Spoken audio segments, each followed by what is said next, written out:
Chapter 41.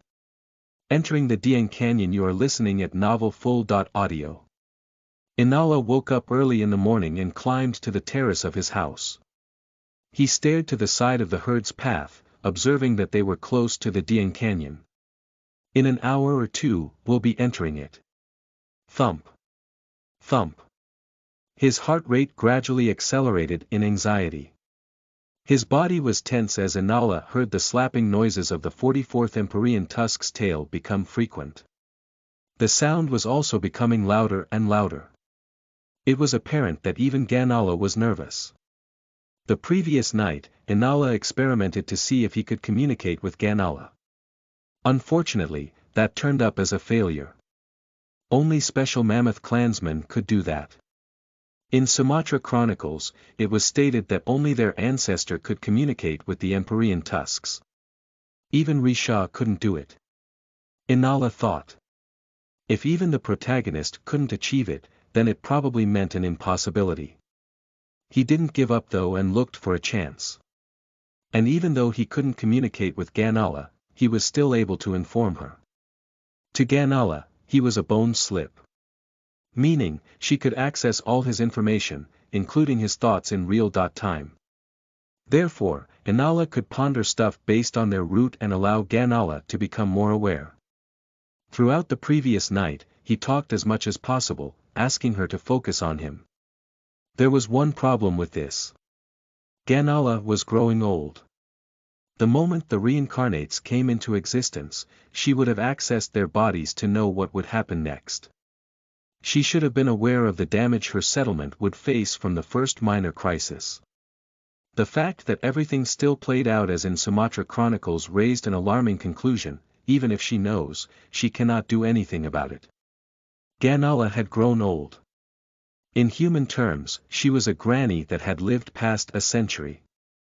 At this age, most of her body functions barely worked.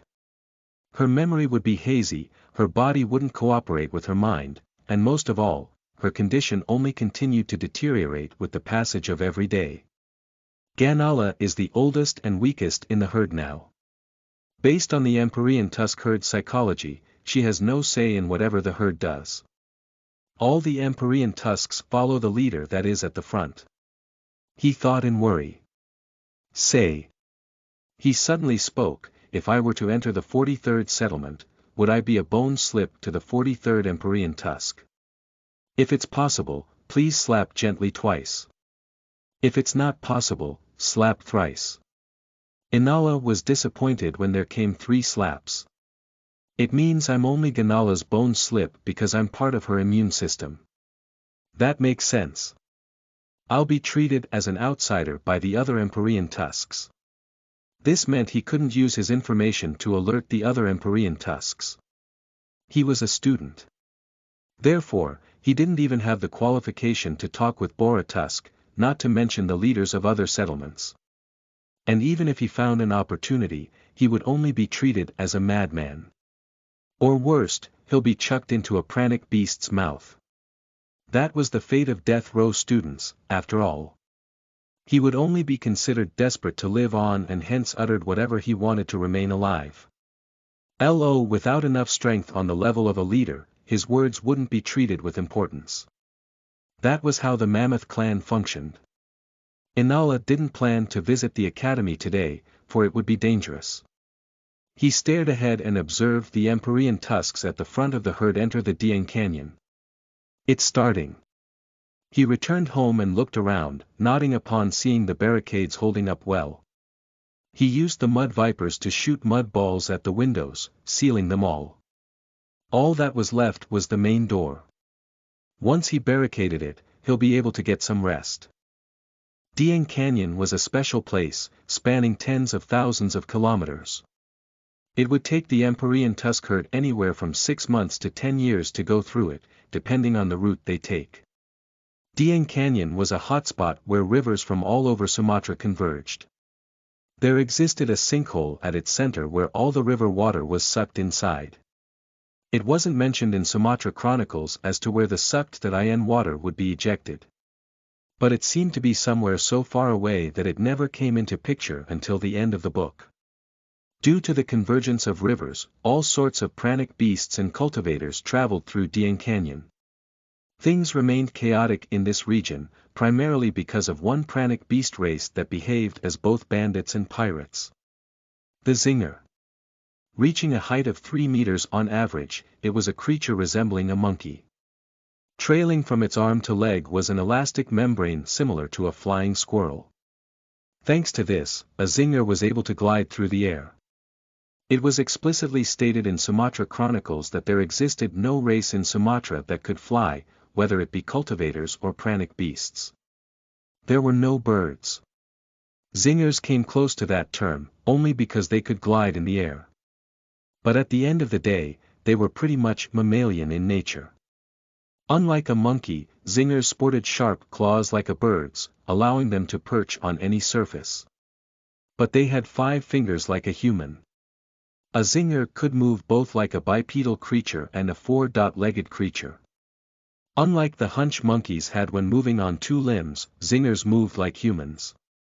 They possessed flexible spinal joints that allowed them to be erect and bipedal and become curved to move on all 4s. On the ground, a Zinger was weak. But in the Dian Canyon, with the walls reaching as high as 2 kilometers, it created plenty of ground for a Zinger to glide around and target prey using wave tactics. In the Dian Canyon's environment, they were the perfect predator.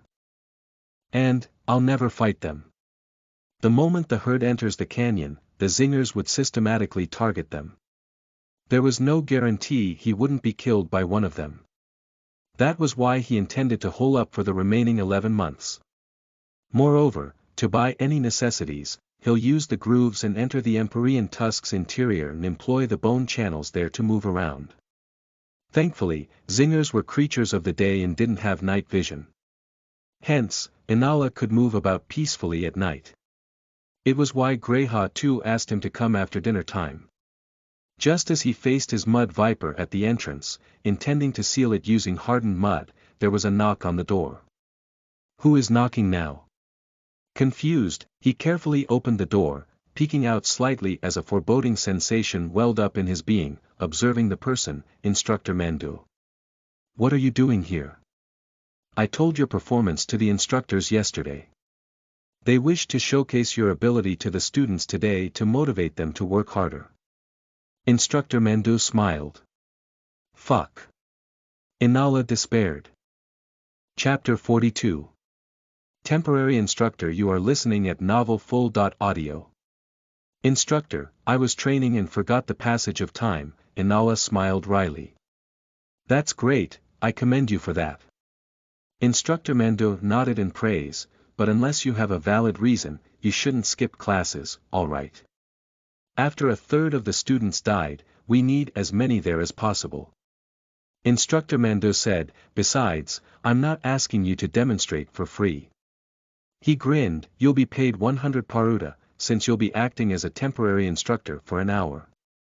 Let's get going. Inala acted overjoyed as he consumed a vial of mud viper tonic and carried a small box of clay.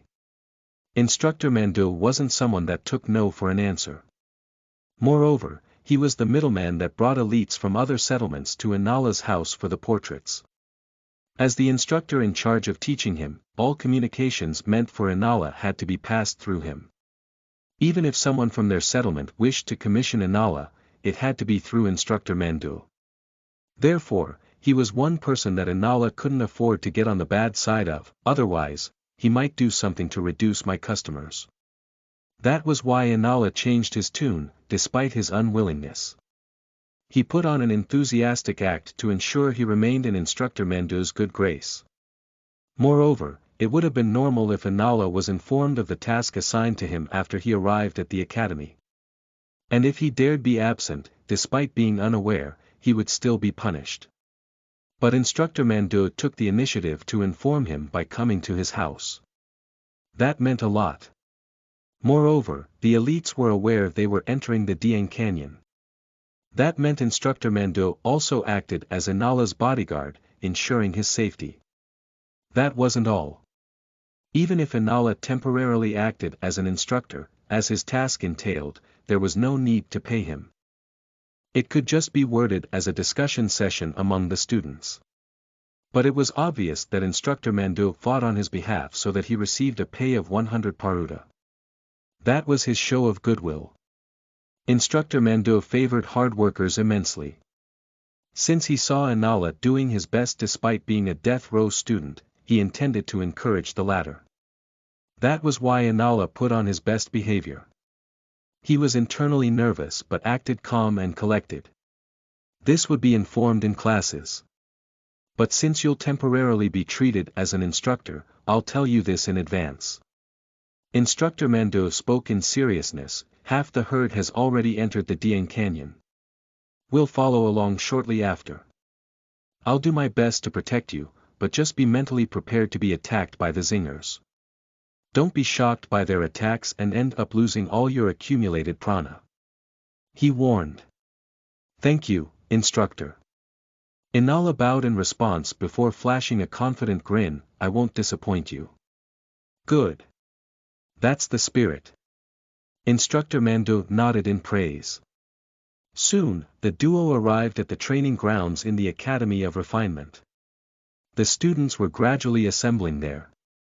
Inala stood next to Instructor Mando, facing the students. He observed them. Neither Risha nor the reincarnates are here.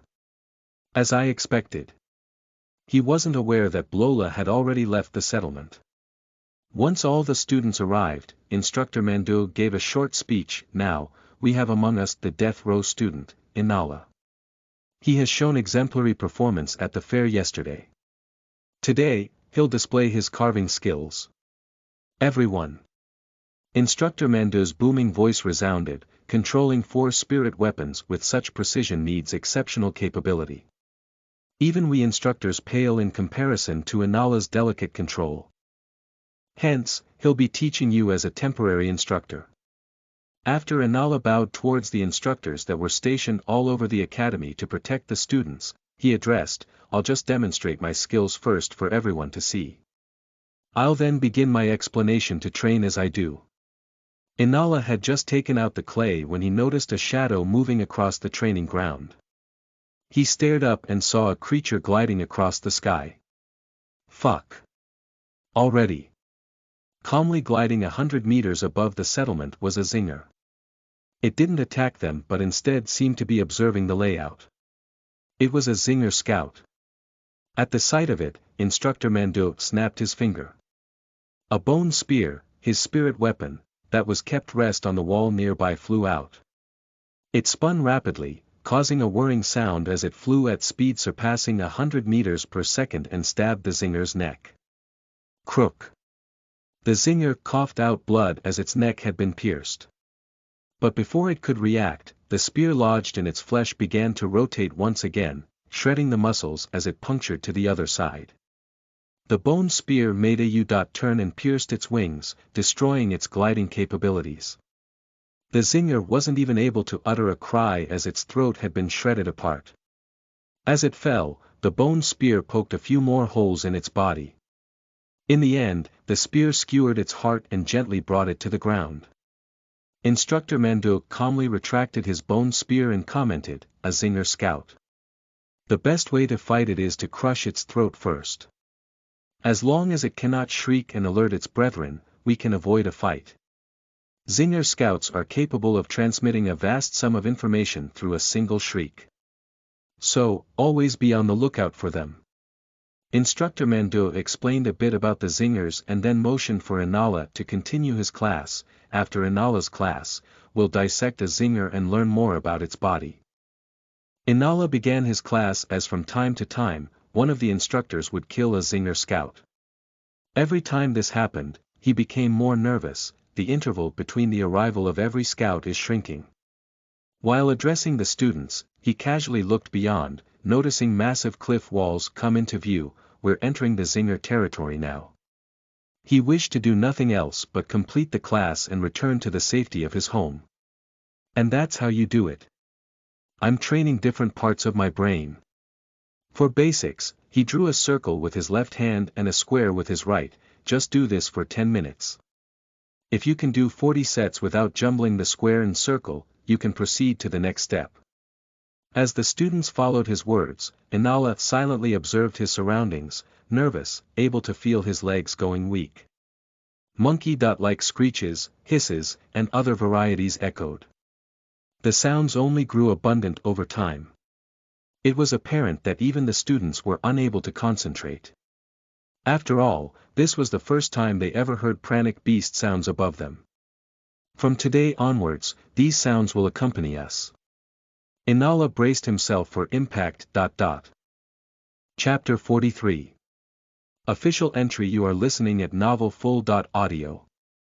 A massive heap of earth, compressed to become stone, reaching as high as 2 kilometers.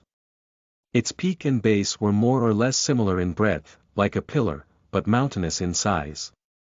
Such mountains littered the area, each with steep cliffs, causing the narrow gaps between each to become ravines. Due to the arrangement of the mountains, the ravines formed a sprawling maze covering millions of square kilometers in area. Some of these ravines became canyons due to the many rivers entering the region, as a result causing its moniker, Dieng Canyon. The peak of one such mountain was littered with baobab trees. Sporting thick stems filled with water, they were a special variety among trees. Scuttling between the trees like squirrels were zingers, numbering in the thousands. A zinger leapt onto a baobab tree and pierced its claws through the stem, poking a wide hole.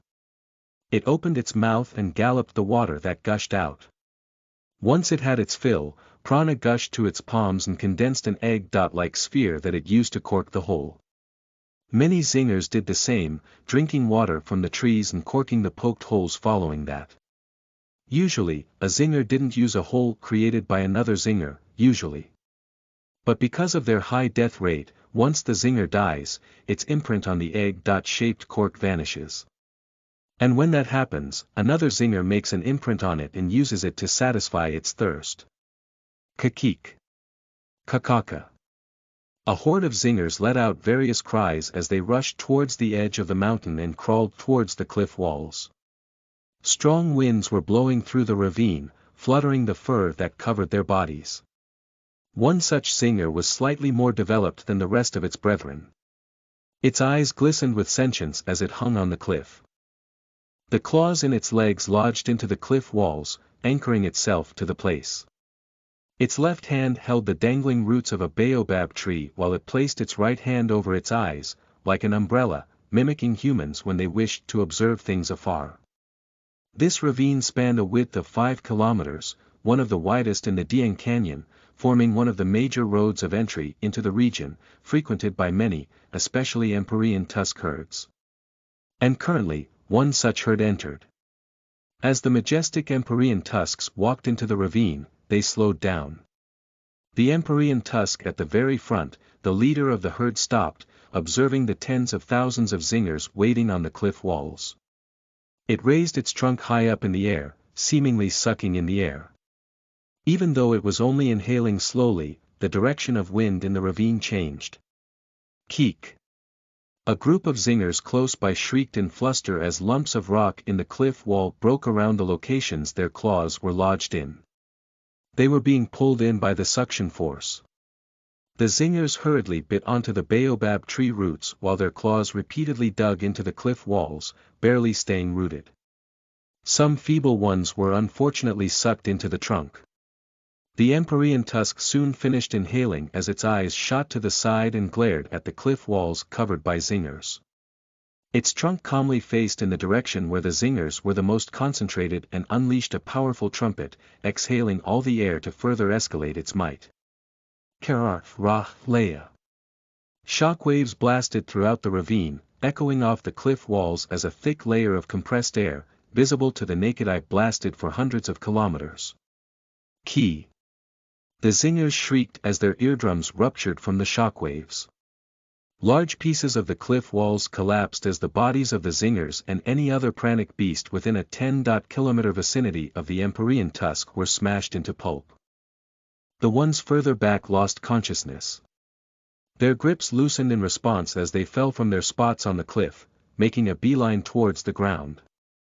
But partway through the freefall, their bodies, along with the large broken pieces of the cliff walls, stopped. Intense winds blew otherwise, preventing them from reaching the ground. The Empyrean tusk had begun inhaling through its trunk, using its primary nature to suck in air hundreds of times the volume of its body. As a result, the suction force was tremendous. Tens of thousands of zingers, along with trees, rocks, mud, water, etc., flew into the Empyrean tusk's trunk. The unfortunate zingers that didn't die until now were subjected to true hell. Primary nature, internal inertial gravity. Divergent gravitational fields acted on them from all sides, shredding everything apart. Convergent gravitational fields followed suit, compressing everything into solid spheres. Moreover, the gravity seemed to have a mind of its own, segregating everything into smaller clumps. A minute later, the Empyrean tusk opened its mouth. It pointed the top of its trunk into its mouth and shot out compressed balls that were a mixture of plant, meat, and earth. It didn't matter what they were. The Empyrean tusk consumed them all. After all, it itself was a biome. It could sustain itself just by consuming the earth. Plants grew in its body, transforming the minerals into various products. The mammoth clansmen further broke those products through their consumption. Thanks to the influence of the mystic bone art, even the excreta they produced was a medicine that regulated the Empyrean tusk's bodily function. Of course, it still consumed plants and pranic beasts. After all, that was the fastest and most efficient mode of accumulating prana. It might not seem much, but an Empyrean tusk's prana consumption was tremendous. Its primary nature was always active and at full blast, bending space within its body. It was burning up hundreds of prana every second. The thousands of zingers were merely a snack to the Empyrean tusk. All it did was clear the path for its herd. As the leader and the strongest Empyrean tusk, it was in charge of snuffing out any annoyances for the herd. Moreover, its attack was a display of might, a preventive measure to thwart the zingers from attacking them. But of course, even it knew that this wouldn't matter. For every swarm-type pranic beast, Empyrean tusks were the pinnacle of delicacies. Devouring one was usually enough to double or triple their numbers overnight. Keek. Kakik. Kukuku. Kukagugyuga. As more and more zingers filled up the empty space, the Empyrean tusk's eyes calmly observed them. Following that, it raised its trunk and released a gentle trumpet. Immediately in response, the single-dot file formation in the herd changed as another Empyrean tusk walked to the right of the leader. Quickly in response, the Empyrean tusks began to gather in two files. Following that, the herd moved. 44 Empyrean tusks in two files, forming 22 rows in total. The herd officially ventured into the Dieng Canyon, with the mass slaughter announcing their arrival. Chapter 44. Catch. You are listening at novelfull.audio. Cuckoo. A zinger scout's shriek reverberated throughout the ravine as hundreds of zingers perched on the baobab trees amplified and echoed the shout. They let go of their perch and ran on the ground on all fours, like a feline creature, making a giant leap over the cliff. All the zingers uniformly unfurled their membrane wings, gliding through the air as they approached the closest Empyrean tusk. Keek. A scout moving the closest shrieked upon noticing bone spears fly towards it, launched by the mammoth clansmen. A trail of air formed around the ends of their wings as the zingers acrobatically raised their drag coefficient, abruptly slowing down their gliding speed. Their rapid deceleration caused the bone spears to miss their targets. Attack! An elite from the 44th settlement shouted as he controlled his bone spear to arc in the air and return, targeting the zingers on the return trip. Dnov Oma zinger deftly avoided the projectiles as it arrived a couple hundred meters from the settlement. It clenched its clawed hand into a fist and condensed prana into it, creating an egg-shaped object. It had been gliding using the winds, reaching speeds as high as 60 meters per second. That was similar to a hawk's gliding speed. A top baseball pitcher's throw only reached 42 meters per second. It showed how fast they were. Once it was in range, the Zinger furled its wings in a helical pattern, using the draft to rotate, transferring all its gliding momentum into rotary momentum. In such a state, it craned its hand to the limit and chucked with all its might, hurling the egg-shaped object. Its rotary momentum plus the momentum behind its throw added into the egg-shaped object, causing it to make a whistling sound as it blazed towards a mammoth clansman. Defend! The mammoth clansman was ready as he raised a bone shield large enough to cover his body. The egg-shaped projectile slammed into the shield, producing a loud ring, throwing off the defender. But it didn't end at that as the egg-shaped projectile stuck to the shield. Ugh! The mammoth clansman that was controlling the bone shield, as his spirit weapon, grunted in pain, for the prana he infused into the shield was being sucked by the egg-shaped projectile.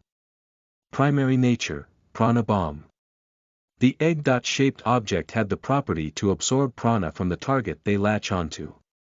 The mammoth clansman fell victim to that. If he hadn't defended against the projectile, his body would have been smashed into a pulp from the impact.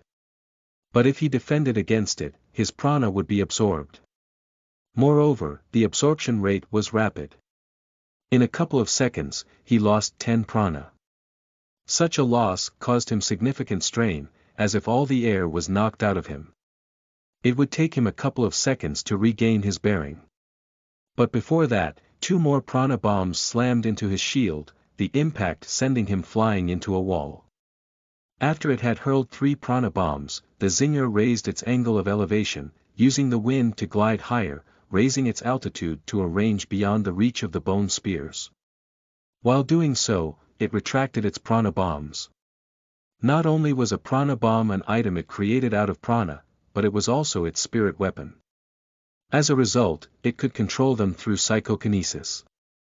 While it flew overhead, it pulled back the 3 prana bombs it had launched, grabbing them with its claws. The Zinger acted as a scout and flew over the 44th and 43rd Empyrean tusks that walked side by side. Soon, it reached the cliff wall on the other side and perched on it. Gliding for 5 kilometers dropped its elevation significantly. Using its claws, it scaled up the cliff wall and reached the top, stopping to rest after arriving at a baobab tree. It was exhausted, having been climbing for more than an hour. After drinking some water to quench its thirst, it opened its mouth and bit into a prana bomb, treating it as an egg. The jaws of a Zinger were tremendously robust, capable of breaking through the prana bomb's tough exterior that didn't crack even when it was hurled into a shield with enough force to shatter the human body. There was a fluid within, similar to an egg's contents. It was rich with the prana absorbed from the mammoth clansman. The Zinger relished the taste as it consumed the prana bomb, recovering all its prana. It still had 2 more prana bombs. Meaning, it profited from the raid. A Zinger leaped from one mountain, attacked its target, and reached the mountain on the other side, ending its trip. There, it would tally its expenditure. If the prana it gained was greater than its expenditure, then it was a profit. Zingers that made a significant profit would call it a day and begin cultivation. Those that hadn't earned enough or even made a loss would make repeated trips. Moreover, the mammoth clansmen alone weren't the target. There was a bigger target, brimming with more than enough prana to satisfy all their needs. The Empyrean tusk. The Zingers threw prana bombs, targeting any place they fancied on the Empyrean tusk's body. Prana bombs secreted a gelatinous substance that made them stick to a target. Once they do so, they'll absorb prana automatically until they were full. As long as a prana bomb came into contact with the Empyrean tusk's body, no matter the location, it will be able to absorb prana. Once they absorb sufficient prana, the Zinger would retract the prana bombs and fly to safety. This was why they were treated as bandits. They stole prana from the travelers. One of the Zingers launched a prana bomb at the training grounds of the 44th Settlement's Academy of Refinement, targeting Inala. A group of Zingers had targeted their academy, keeping the instructors busy. But it wasn't as if they could cancel classes, for unlike in previous territories where pranic beasts only attacked at full scale, resulting in wars that ebbed like the tide after a peak. Attacks from zingers would be continuous, ever-present. That meant the cultivators had to learn to perform their duties while learning to deal with the zingers. Otherwise, all activities would pause, which would only cause them to lose their prana to the attacks without being able to gain any. Eventually, their losses would accumulate enough to cause the Empyrean Tusk's collapse. That is how it died. Inala recalled the first major disaster from Sumatra chronicles. Prana bombs rained down from the sky and sucked Ganala dry of all her prana. Her primary nature deactivated, causing the highly compressed space within to collapse. The items stored in her body, spanning volumes thousands of times her body, spilled out like a storm and destroyed the region. Most of the mammoth clansmen died not to the zingers but to this collapse. But every cloud has a silver lining. Thinking as such, Inala finished his live carving session, having created a baseball glove out of clay. Within it were spirit weapons acting as the bones of a hand. Mystic bone art, puppetry. As a prana bomb flew his way, the glove flew forward and caught it. The clay forming the glove deformed under the impact but managed to cushion the force and absorb enough momentum. Inala infused prana into it, decelerating its path as it flew towards him, carried by the prana bomb's momentum, barely stopping it mere meters before his face. I succeeded. Catch! He roared and pointed at the zinger. Batter out. Chapter 45. Puppetry and Shape Memory. You are listening at novelfull.audio. Mystic bone art, puppetry. After the prana bomb was caught, the bones within the glove released some of the stored toxins, causing the deformed clay to regain its shape. Shape memory. Many objects in nature had it, reverting to their shape even after being deformed. Since the deformation was within its elastic limit, the glove regained its original shape. Once he finished creating it, he used some toxin mixture to give the product a shape memory. This was made easy through the improved puppetry skill. Spectacular catch.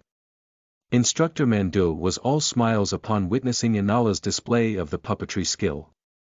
He focused and caused his bone spear to fly at speed superior to before, crossing 200 meters and stabbing into the zinger's wing. It was unable to glide anymore, falling to the ground when the bone spear slammed onto its head with its blunt end, knocking it unconscious. Inala was stunned by Instructor Mandu's range, and so were the other instructors. What are you waiting for? Instructor Mandu shouted at Inala, breaking him out of his reverie. Inala focused on his glove and made it throw the prana bomb, accurately striking the falling zinger. The prana bomb stuck to the zinger's body and began to absorb its prana. Prana bombs were unable to differentiate friend from foe.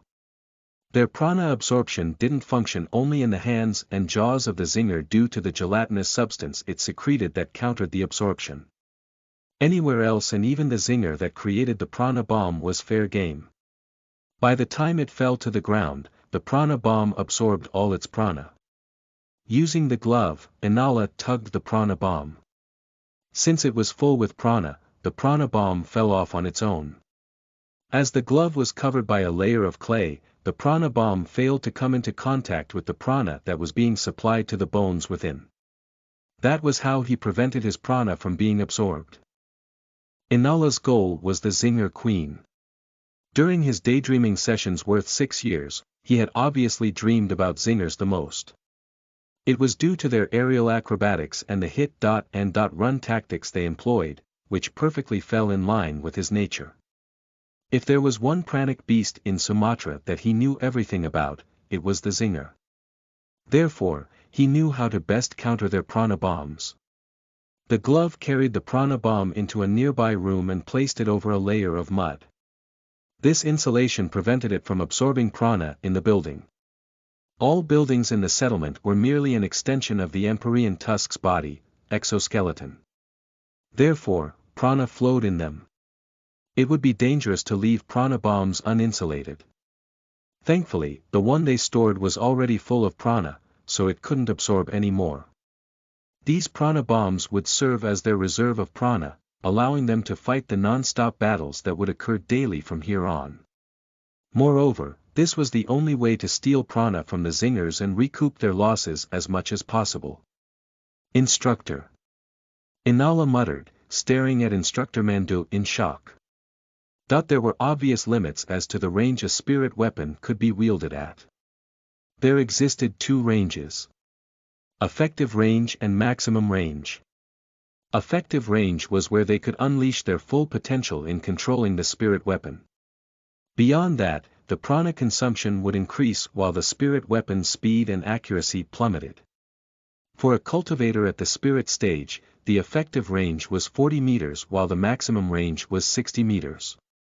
When a student was able to wield his spirit weapon freely within 40 meters after reaching the peak of the spirit stage, they would graduate. As the efficiency dropped drastically with the addition of a second spirit weapon, all ranges were considered only when wielding one spirit weapon. For a cultivator at the body stage, the effective range was 120 meters while the maximum range was 180 meters.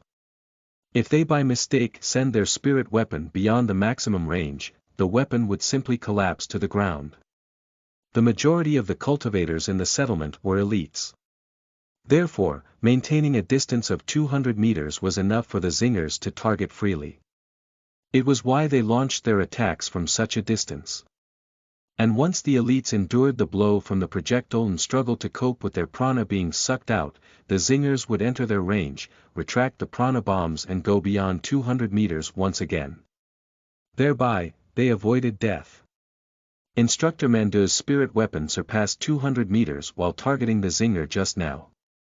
That could only mean one thing. Inala cupped his fists and bowed in respect. Congratulations on becoming a master.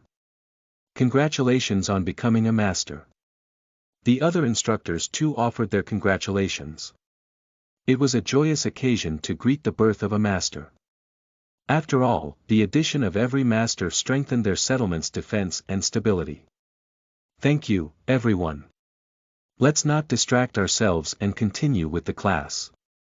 Instructor Mandu flashed a curt smile and resumed dealing with the zingers. Things are still proceeding according to the book. Inala thought while in a congratulatory pose. In Sumatra Chronicles, Instructor Mandu reached the life stage on the first day of their entry into the Dieng Canyon.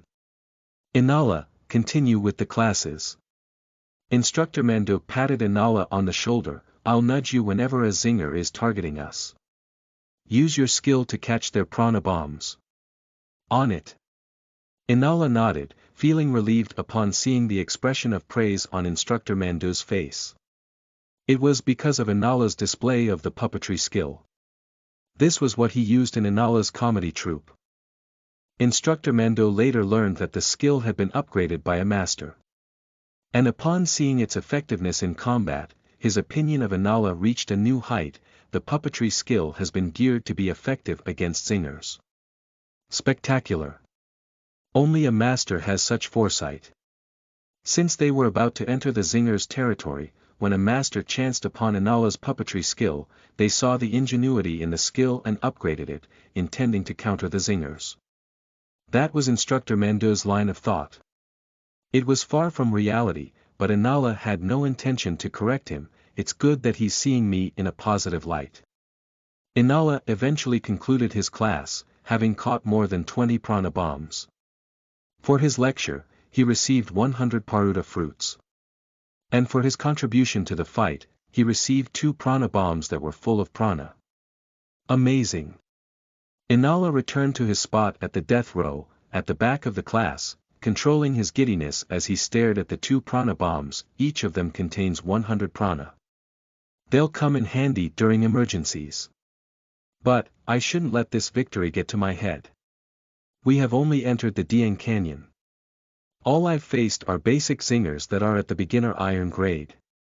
He calmed himself and remained attentive to his surroundings. By evening, zinger captains would start appearing. They're at the intermediate iron grade and the prana bombs they hurl pack a stronger punch. Chapter 46. Mandu's lifelong regret. You are listening at novelfull.audio. Inala only had 12 prana at present.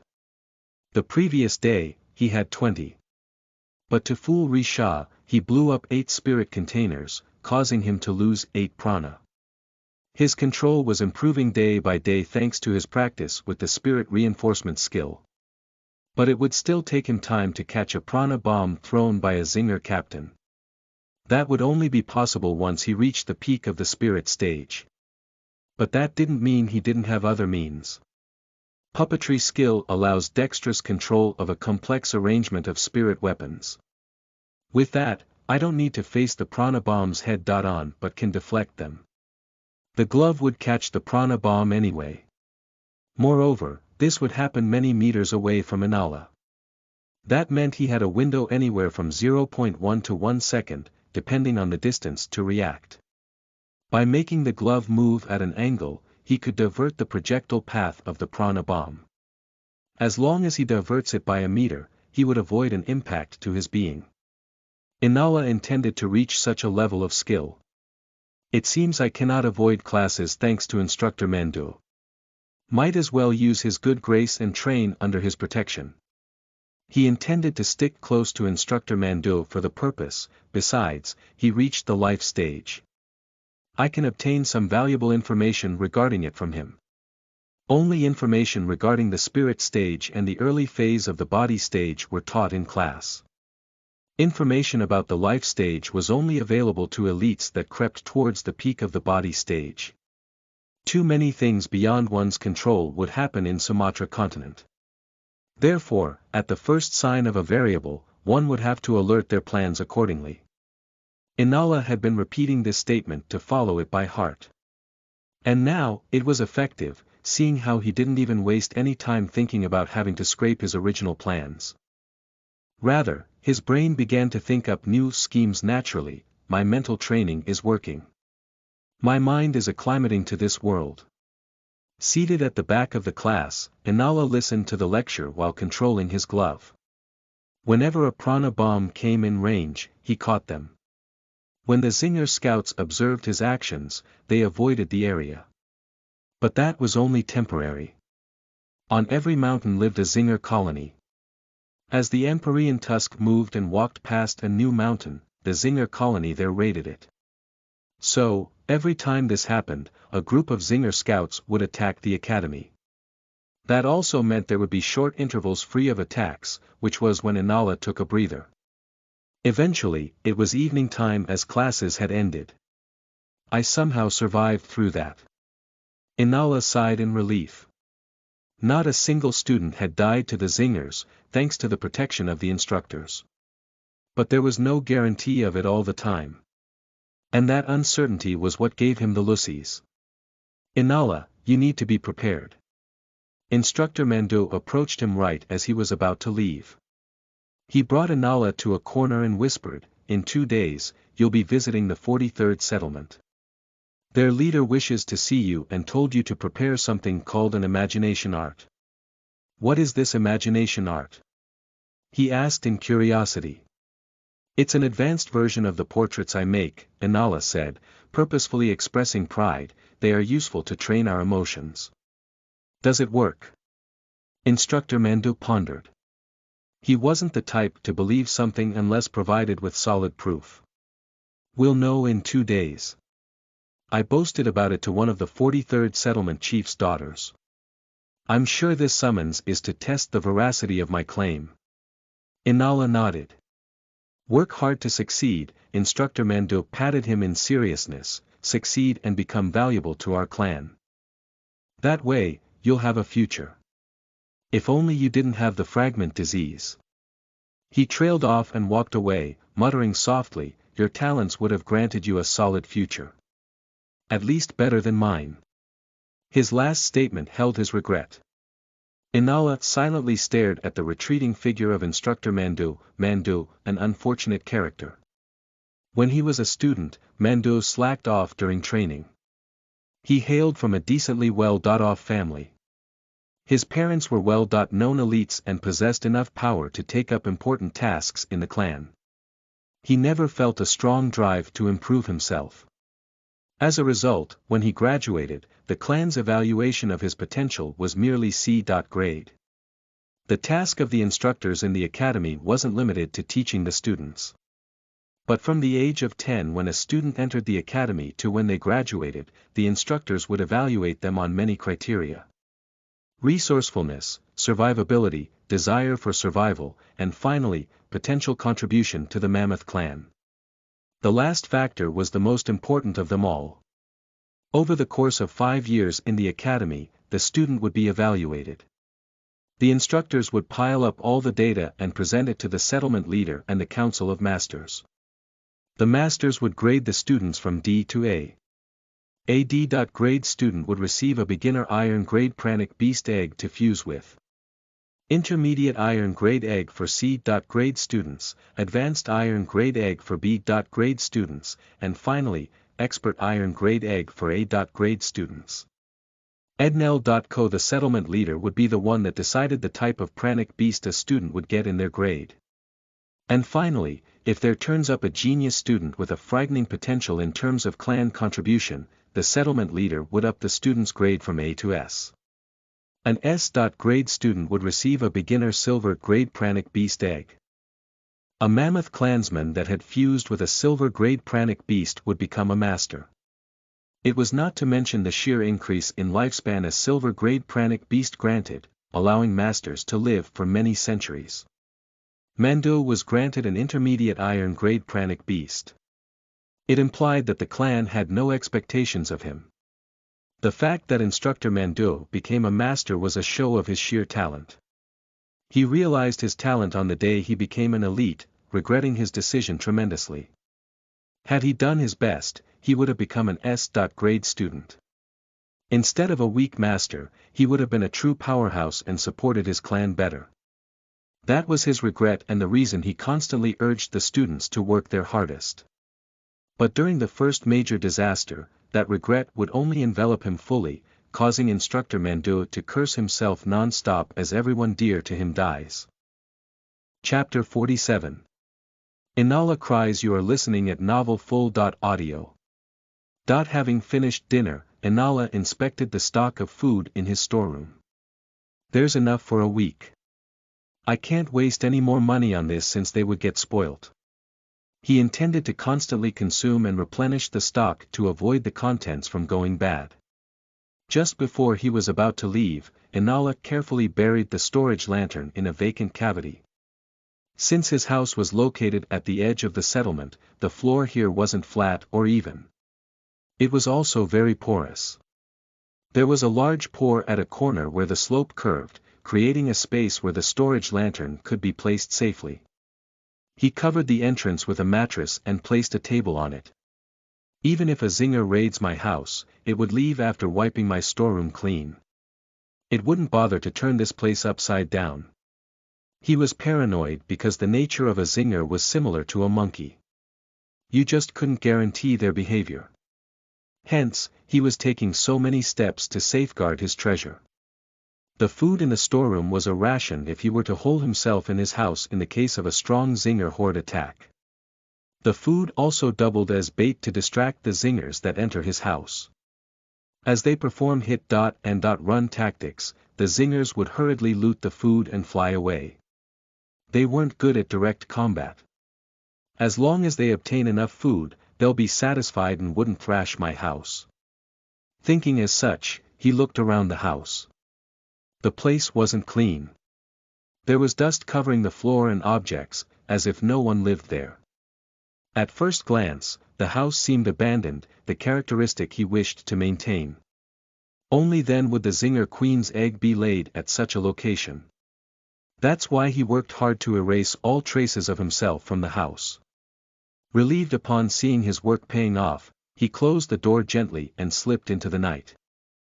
Even though zingers weren't nocturnal, some still attacked in the night.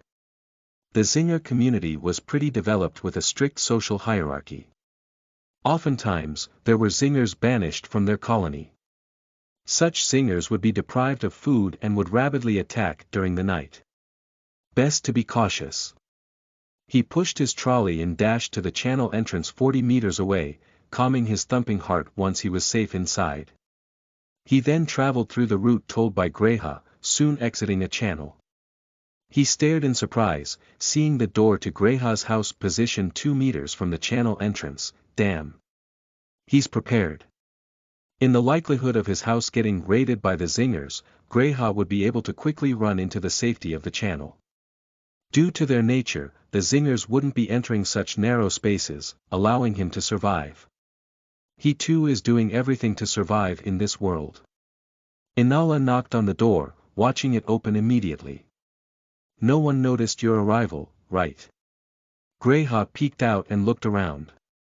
I made sure of that. Inala nodded and quickly entered the house. It was best to avoid news of their alliance reaching the reincarnates. Even the location of their homes was kept secret. This was to prevent clues of their plan from being found out. After all, a glance at Inala's residence was enough for Greyha to figure out his goal, the Zinger Queen's egg. At present, only Greyha and Instructor Mandu knew Inala's address. Inala had requested Instructor Mandu to not reveal his address to anyone else. If anyone wished to commission him a portrait, he'll do it in a public space far away from his home. But of course, seeing that it was a good opportunity to network with elites from other settlements, Instructor Mandu intended his own residence to be put into use for that. This way, while Inala worked on the portraits, Instructor Mandu could host the guests and talk to them freely and possibly even strike up a friendship. It was a win-win for both, and hence Inala accepted it. Greyha was even more secretive about his house. He positioned it right next to a channel. And the underground network of channels was complex with hundreds of nodes. Greyha used a different route daily as he moved between his home and the academy. Moreover, he only visited the academy to obtain food and water while handing over mud viper eggs. I had to walk a long distance today, Greyha commented.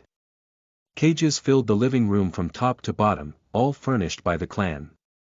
Sealed within were mud vipers, kept sedated while their mouths were harnessed, preventing them from shooting mud balls. I need 80 kilograms of the mud and a liter of the toxin, Inala asked. I don't have an issue with the mud, but it'll be hard to make that much toxin. Greyha said, I still need a lot of them for my use, you know. I'll make up for it 2 days later. Inala expressed his urgent need. All right, Greyha nodded and began to control the mud vipers to shoot out mud balls. He stopped once the trolley was filled to the brim. Greyha then casually walked to the first floor and returned 30 minutes later, having collected a liter of the toxin. I had some of today's amount saved up. You have more than I expected, Inala said in praise upon seeing that there were still a couple of mud vipers with toxins in their venom sacs. He used the toxin refinement skill on them to make 20 milliliters of the mud viper tonic. I'll deduct today's expenditure from your mud viper tonic share, Greyha commented. That's fine by me. Inala sneaked back home and holed up in his room. Using the mystic bone art, he refined fragments of bone obtained from Instructor Mandu into a large photo frame, 3 meters long and 2 meters tall. After making clay, he covered the frame with it, popping a handful of paruta fruits in his mouth as he began to carve on it. His face became twisted as he could feel a lurching sensation in his chest. Think of that scene from Sumatra Chronicles, the climax of Volume 1. It made him emotional when he read that part. And now, as a mammoth clansman, it subconsciously affected him even further. As Inala wholeheartedly infused all his emotions into the carving process, he didn't even realize when it happened, but he was bawling in desperation, in sadness, feeling absolutely devastated. Chapter 48. Lady Mother 43rd. You are listening at novelfull.audio. Morning, 2 days later. As it was time to head to the 43rd settlement, Instructor Mandu arrived at Inala's house and knocked on the door. He shouted when the door opened, "What the fuck happened to your face?" "I succeeded, Instructor," Inala said. Swollen eyes, dark circles like a panda, and a parched face that seemed malnourished, signs that he had been crying for extended durations. Succeeded. Instructor Mandu frowned. In that, imagination art, you mean? Yeah, I became like this due to its effects. Inala said while trembling, I'm scared to present this. Can I see it? Instructor Mando asked. The least I can do is beg for forgiveness on your behalf for wasting the 43rd settlement leader's time. It's not that, Instructor. I wouldn't be this worried if its effects were lackluster. Inala excused himself and wore a new robe that he had bought just for this occasion. He slung a compact box-shaped bag filled with enough clay and working tools necessary for the commissions from the 43rd settlement. He then pointed at the wide object in the corner. That's the imagination art. 3 meters long and 2 meters tall. The frame was made from bone, 2 centimeters thick. On it was a layer of clay, 10 centimeters thick. The walls were made from bone to protect the edges of the clay from being damaged. Finally, 2 thin slabs of bone covered the top, acting as sliding doors that masked the exhibit. Inala even added a lock on the doors. The frame, 2 doors, and 1 lock, for spirit weapons in total, each for a purpose. I have my imprint on the lock and 2 doors. Please make an imprint on the frame, Instructor. Only you can carry the imagination art. It's too heavy for me. Inala said. Instructor Mando observed it and commented, You still haven't answered my question. Can I see it? Look at me, Instructor. Inala pointed at his face. We'll run late if you become affected too. Alright, I'll trust you on this one. Instructor Mando didn't comment after that. I hope you don't misplace my positive opinion. Yes, of course. Inala bowed in response. Instructor Mando refined the frame of the imagination art, allowing him to carry it through psychokinesis. The duo quickly made way through a wide channel and arrived at the head region of the settlement. In the herd, the 44th Empyrean tusk was in the 22nd row, positioned left. To its right was the 43rd Empyrean tusk. Currently, the 2 Empyrean tusks were only 200 meters apart. By moving so close, each settlement would only have to focus on defending one side. For the 44th settlement, they could reallocate 80% of their troops to their left. The remainder would be enough for their right side since that side faced the 43rd Empyrean tusk. Elites from both sides could assist each other. Moreover, the narrow gap made the Zingers hesitant to attack the region. It was a strategic move. The herd had formations in place for various dangerous terrains. Instructor Mando arrived at a building on the right side of the head region. It was a flat terrace. The edges were grilled. Come here. Instructor Mando said to Inala and stood on the flat terrace. He then bowed towards an old man seated nearby. The old man glanced at the item in his hand and nodded. A moment later, walls crept onto the terrace, creating a room where even the ceiling appeared. Followed by a rumble, the terrace, that had become a room, moved in the sky and slowly made its way towards the 43rd settlement like a horizontal lift. The entire room was the old man's spirit weapon, allowing him to control it. And the distance was well within his range. This was how goods and information were safely interchanged between the various settlements. A minute later, the walls of the room collapsed as Inala looked around and noticed that he was on the 43rd settlement now. An elite approached Instructor Mando and discussed. It's nearby. Follow me. Instructor Mando said and brought Inala to a nearby house that had a large hall. To avoid causing a rash to the 43rd Empyrean tusk, they dared not venture deeper into the settlement. Hence, all transactions were conducted at the border. They're inside. The elite spoke nervously as he pointed at the entrance. Proceed inside. It's on you, Inala. Instructor Mando whispered as he cautiously dragged Inala into the room. Be absolutely respectful. The room spanned a length of 30 meters and a breadth of 20.5 meters. 2 chairs were placed at one end. 10 people stood behind the pair of chairs respectfully. Half of them were at the spirit stage while the remainder were at the body stage. But even those at the spirit stage brimmed with prana. And by the pressure they exuded, Inala felt they were either at the peak or were working on entering the body stage. The room was barren. A glowing gem was embedded in the ceiling and was the sole source of illumination in the room. Thankfully, it was bright enough. Inala's attention finally fell on the couple seated on the pair of chairs, a man and a woman, both seemingly in their 20s based on appearance.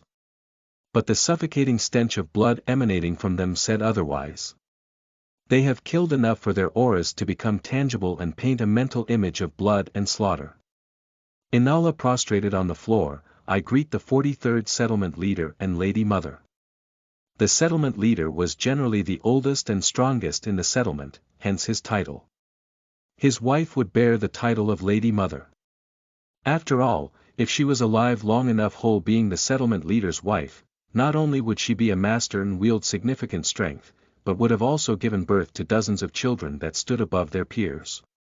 The head of the Mammoth clan was taken up by a male, but his role was primarily being in charge of the respective Empyrean tusk, its position in the herd, coming up with defense plans based on the territory the herd was about to enter, and deciding on the pranic beast to be granted to the students.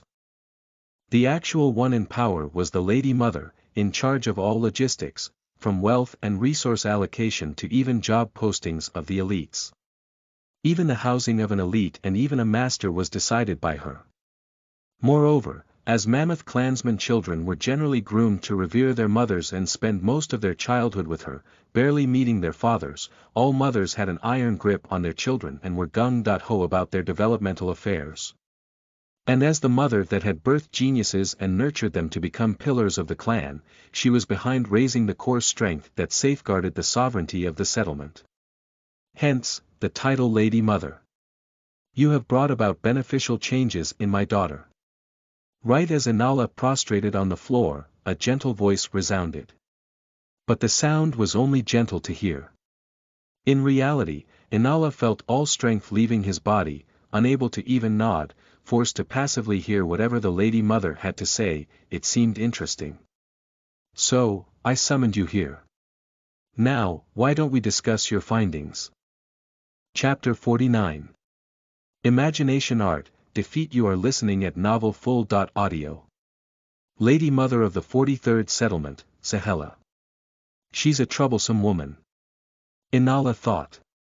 He recalled her appearances in Sumatra Chronicles, a cold-blooded woman famed for her viciousness, even amongst Mammoth clansmen. A year after the first major disaster, when the Mammoth clan enters a kingdom to trade, a minister offends her. Sahela schemes against the minister in such a way that even after his entire family was slaughtered, with the heads of everyone raised on spiked poles and kept on display on the streets, the king had to personally ask for forgiveness. The number of Mammoth clansmen were few but each were strong. At the same cultivation level, a Mammoth clansman can take on 5 other cultivators and emerge victorious. This difference was further extreme among masters. The mystic bone art was the best in Sumatra continent, at the pinnacle in terms of cultivation efficiency. Adding on to the Empyrean tusk that gave Mammoth clansmen all resources they desired, as long as a Mammoth clansman had enough talent, he could grow strong. Conversely, a cultivator in a human kingdom wasn't so fortunate. Not only do they possess inferior cultivation techniques, most of the time, they wouldn't even have access to the optimal resources, oftentimes having to subsist with similar materials. That and the fact that they have to build their spirit vessel on their own was a challenge. For a Mammoth clansman, once they fuse their 100 spirit containers into one and enter the body stage, they need to fuse with a pranic beast egg, and bam, they'll stabilize their cultivation and could accumulate strength immediately after. This wasn't the case with a normal cultivator that had to painstakingly infuse properties of various minerals into their spirit container and hopefully stabilize it after a lot of problems. The success rate was minimal. That's why, despite having cultivators in the tens to hundreds of millions per kingdom, the number of cultivators that reached the body stage only numbered in the thousands. Masters were even fewer. The amount of prana they possessed was minimal. Their lifespans too were short and numbered. Adding everything, an average cultivator paled in comparison to a Mammoth clansman. When the minister's family was single-handedly slaughtered by Sahela, the king was furious. But even he was defeated by her and had to beg for forgiveness. Of course, Sahela looted the kingdom's royal coffers and also purchased enough slaves to make up numbers for the newly added 44th Empyrean Tusk. The slaves were used as fuel by the 20-something Mammoth clansmen survivors in the new 44th settlement to birth newborns. And under the influence of the 44th Empyrean Tusk, the newborns were all born as Mammoth clansmen. The slaves were disposed of shortly after, since they had served their use. It was pretty vicious, but that was the norm here. And I definitely cannot displease her. Unlike Bora Tusk, the 44th settlement leader, Yahard Tusk, the 43rd settlement leader was a reasonable man. As long as Inala appealed to his curious nature, he'll help shield Inala from Sahela's schemes. Now, why don't we discuss your findings? At Sahela's words, Inala remained in his prostrated pose. Seeing that he remained respectful, Yahard Tusk gently nudged his wife, causing her to retract her prana. Once the formless energy vanished, Inala was able to move once again. He stared up and nodded respectfully. It's an honor to contribute to the clan. Even if we're from different settlements. Sahela asked, expressing no intention behind her words. But it was a test. She was judging Inala's worth. That doesn't matter. Inala said in confidence, if the clan benefits, my settlement would naturally gain from it. In that regard, I intend to become useful to my clan. With the first statement, he expressed his broad-minded perspective, focusing on the big picture, the Mammoth clan. His second statement meant that he didn't stint on his settlement in favor of the big picture. Finally, he expressed the desire of every Mammoth clansman, to become useful to the clan. For a student his age, he's focused. Yahard Tusk sported a mild smile. Well, that is natural for a death row student. Only then can he survive his death sentence. Upon seeing her husband's opinion of Inala improve, Sahela calmly brought Latrina forward and asked, what do you think of my daughter? I'm envious of her talent and contribution. Inala expressed honestly. It wasn't his honest thoughts. He was just expressing them as if they were his honest thoughts. That's it. Sahela calmly eyed Latrina, observing no fluctuation in her facial expression. Her thoughts were completely masked as her eyes trailed towards Instructor Mandu and settled on the object he was carrying. Explain about it. Yes, Inala nodded and motioned for Instructor Mandu to carefully place it on the floor, facing the crowd. He didn't open it prematurely and instead gave a curt explanation, unwilling to offend the masters with a long-winded explanation and waste their time. It's an art piece that a mere glance of will affect your emotions. This one, in particular, would probably cause you to kill me. It's that offensive. It might rile up enough emotions to make anyone in the spirit stage lose their prana as their spirit containers break. He bowed lightly. That's the end of my explanation. Please brace yourselves. What is it called? Yahard Tusk didn't seem to mind the explanation. Rather, he had observed Inala's shabby appearance to judge the piece's effectiveness. Inala slowly opened the doors, revealing the inscription inside. He hadn't even finished opening it when prana gushed into the doors, destroyed his imprint, and took control. The doors closed shut in an instant as the imagination art flew towards Yahard Tusk. Dense killing intent filled the room, enough to make everyone faint from the sheer bloodthirstiness in the pressure. Yahard! Sahela bellowed, emitting her prana in warning, calming down an agitated Yahard. The nature of her prana turned gentle and shielded everyone in the room that had fainted, healing them as she watched them get up one after another. I apologize. Yahard sighed as he observed Inala regain consciousness after 5 seconds had passed, clapping in praise. That was incredibly offensive. He laughed casually, if not for my wife, I indeed would have killed you. You're brave, kid. The reason was simple. The imagination art pretty much touched the reverse scale of every Mammoth clansman. It was a simple image, one displaying the scene of an Empyrean tusk crying as it fell to the side, overwhelmed by zingers. Headless Mammoth clansmen stood on its collapsing body while their heads were carried by the zingers as they did with their prana bombs. What triggered them the most was the Empyrean tusk shedding tears at the death of its immune system, Mammoth Clansman, as it was overpowered by the enemy, falling to its death. That was the scene depicted on the carving, of an Empyrean tusk's defeat, something incomprehensible and unimaginable to the Mammoth Clansman. Imagination Art, Defeat. Chapter 50. Striking a deal. You are listening at novelfull.audio. An Empyrean tusk was every Mammoth Clansman's spiritual pillar, the deity of their worship, one they treated more sacred and beloved than their family. They depended on the Empyrean tusk for survival, from food to cultivation resources. Moreover, the settlements were their haven, allowing them to survive in a treacherous world. Bear note that Sumatra continent wasn't dominated by human cultivators but by pranic beasts. Humanity only occupied a small area, littered like dots across the vast expanse of Earth. A human kingdom getting wiped out by pranic beasts overnight wasn't anything uncommon. It frequently occurred.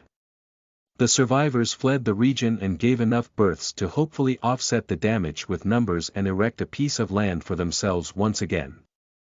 They would lose everything they had accumulated and would have to start from scratch.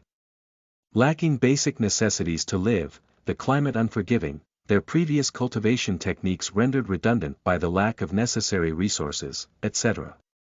Bearing everything, they would rebuild a kingdom and probably experience a few decades of stability, only to be overrun by a pranic beast swarm. They would have to be blessed with luck to chance upon a danger-minimal region with enough stability for the kingdom to eventually grow into an empire. Only then can it sustain enough stability to accumulate enough power and deter local pranic beasts. And even then, it wasn't guaranteed. There were migratory pranic beasts like the Empyrean tusks that had century-long roots. When such pranic beast herds passed through the region, the empire might be reduced to a kingdom or even to ruin. The lives of such cultivators were akin to homeless dogs. In comparison, Mammoth Clansmen lived like kings, despite their high death rate. Not once was a settlement completely annihilated. This was only made possible by the Empyrean tusk's protection. The Mammoth clan had a history spanning thousands of years. Therefore, their beliefs were deeply rooted. Empyrean tusks were sacred and couldn't be tampered upon, whether physically, verbally, or even by imagination. And before the eyes of such clansmen, the imagination art of defeat was displayed, showing the death of an Empyrean tusk. Inala was practically courting death. Had he shown this to Bora Tusk, his head would have been flying long ago. Only because it was Yahard Tusk could he take this risk. What is the thought that went behind this? Yahard asked after calming down. He stared at Inala in a new light. The imagination art was absolutely offensive, but it did what Inala said. Rather, it was more effective than had been stated. Seeing a couple of his children lose all their accumulated prana, he understood its potency. Imagination art is a material meant to train our mind to keep our emotions in check, no matter the cause. Inala explained, as someone with the fragment disease, my spirit containers break every time I get emotional. In a perilous situation, I am mentally affected. There is no way around it. He stared at Yahard and bowed. Only elites and masters that have been in such situations hundreds to thousands of times would be able to control their emotions. But how many times must we lose our hard-accumulated prana before grasping this? When I thought of the losses borne by our clan, I conceptualized imagination art. He concluded. Why did you make this precisely? Sahela asked, focusing on his expression. You could have made something else to showcase your skill. If I can control my emotions and not lose prana even after seeing that, then no matter what Sumatra continent throws my way, I would be able to handle it, Inala said. That was my sole thought behind creating this piece. It is as you say. Yahard calmly clenched his hand into a fist, instantly crumpling the art piece into a tiny sphere, but, let's not go this far, alright. We don't want the students to lose all their prana. He said in the tone of a senior educating a junior. I overstepped my bounds. Inala prostrated on the ground, please punish my acts. We'll relay you a set of instructions for the type of imagination art we desire on our academy walls. Zahela flicked her hand, motioning for Inala to leave. You'll do well to make them perfect. It's my honor to be of use to the clan, Inala announced as he was escorted out. You said he approached you at the end of the fair, right? Once Inala left, Zahela addressed Latrina. Why were you in an emotionally disturbed state? That. Latrina intended to hide her embarrassing actions, but unable to endure her mother's calm glare, she blurted out everything. Virala, huh? Zahela calmly patted the armrest and asked after a few seconds of silence, do you want him? I don't. Latrina shook her head, he already has a woman. I'm not lowly enough to fight for someone like that. Spineless weakling, Zahela snorted, just kill that girl and make him your toy. A mere death row orphan, he should thank his fortune to gain your favor. I don't want Virala. He's trash. Latrina's voice turned meek, afraid to receive her mother's gaze. She's angry. Shit. What about Inala, then? Yahard interjected, he has the fragment disease, but his temperament is great. He has cried enough the past 2 days to dry out his tear glands, but his spirit containers remain stable. That's not easy to achieve. I can judge that he has trained in shattering and rebuilding his spirit containers extensively. Yahard concluded, though weak and without a bright future, he has exceptional qualities that will be passed down. His children will undoubtedly become powerhouses. That's a high evaluation, Zahela spoke but didn't counter any of his comments, offering her subtle acknowledgement. She glared at Latrina, you heard your father. So, why didn't you make him yours? The fair presented a good opportunity. Latrina hesitated. Mother, can I do it instead of her? A girl nearby Latrina expressed willingness, I'm interested in his talent. Let me take charge of our transaction with him. Give me a few days and I'll also bear his child. Asiya, you. Latrina glared at her sibling, don't interfere in my business. Zahela raised her hand and motioned for Latrina to shut up. Her glance revealed her disappointment in her daughter failing to capitalize on her status. She had already investigated Virala, he too is a talent. If she doesn't even realize that, she's useless, try not to disappoint me. Zahela didn't even spare a glance at Asiya while addressing her, there are some good seeds in the 44th settlement this time. Create opportunities for your sisters too. Leave it to me, mother. Asiya nodded, thinking in seriousness, Inala, huh? His eyes are just my type. Maybe I'll seriously pursue him.